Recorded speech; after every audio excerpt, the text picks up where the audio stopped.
অনেক পেরেশানির মধ্যে আছেন, অনেক অভাব অনটনের মধ্যে আছেন, ঠিক মতন খাইতে পারেন না, অনেক ঋণগ্রস্ত, আপনার অনেক ঋণ হয়ে গেছে, আত্মীয় স্বজনে অনেক টাকা পাবে, পাড়া প্রতিবেশী অনেক টাকা পাবে আপনার কাছ থেকে, তাহলে আজকের ভিডিওটি আপনার জন্য। আপনাকে আমি এমন একটি আমল শিখিয়ে দিব, যদি আপনি সঠিকভাবে এই আমলটা করতে পারেন, ইনশাআল্লাহ আপনার সকল ধরনের অভাব অনটন সব কিছু দূর হয়ে যাবে ইনশাআল্লাহ। আপনার ঋণ থাকলে আপনার সেই ঋণও পরিশোধ হয়ে যাবে ইনশাআল্লাহ। শুধু তাই নয়, আপনাকে আল্লাহ তাআলা এই আমলটি করার কারণে, আমলটি করার বদলতে গায়েবী খাজানা থেকে আপনাকে সাহায্য দিবেন ইনশাআল্লাহ। আপনি এমন জায়গা থেকে টাকা পাবেন, এমন জায়গা থেকে অর্থ উপার্জন স্বর্ণালঙ্কার পাবেন, যেটা আপনি কখনো কল্পনাও করেন নাই। তাই আসুন ধৈর্য সহকারে ভিডিওটি দেখুন। যারা এখনো ভিডিওটি দেখে চ্যানেলটি সাবস্ক্রাইব করেন নাই, তাড়াতাড়ি চ্যানেলটি সাবস্ক্রাইব করুন এবং বেল বাটনটি অন করে দেন, যাতে করে এই ধরনের নিত্য নতুন ভিডিও আপনার সামনে গেলে আপনি দেখে উপকৃত হতে পারেন। আমলটি কি?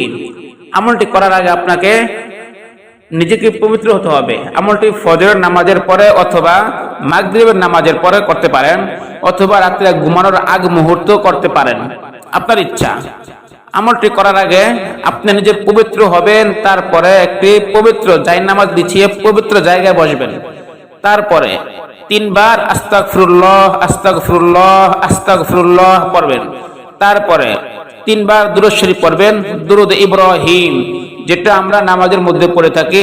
আল্লাহুম্মা সাল্লি আলা মুহাম্মাদিন ওয়া আলা আলি মুহাম্মাদ কামা সাল্লাইতা আলা ইব্রাহিম ওয়া আলা আলি ইব্রাহিম ইন্নাকা হামিদুম মাজিদ।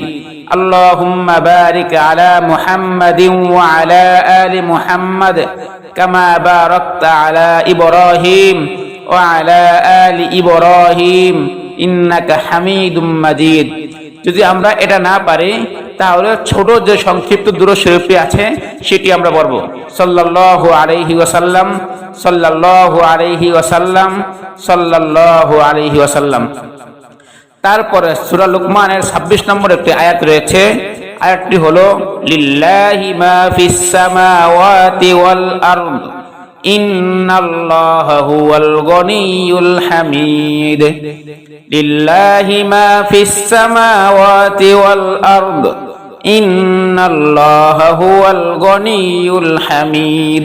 এই আয়াতটি 141 বার পাঠ করবেন ইনশাআল্লাহ। অল্প কয়েকদিনের মধ্যে আপনাকে আল্লাহ তাআলা গায়েবী জায়গা থেকে সাহায্য করবেন, গায়েবী জায়গা থেকে আপনার রিজিকের ব্যবস্থা হবে, আপনার ঋণ থাকলে সেই ঋণ পরিশোধের ব্যবস্থা হবে ইনশাআল্লাহ।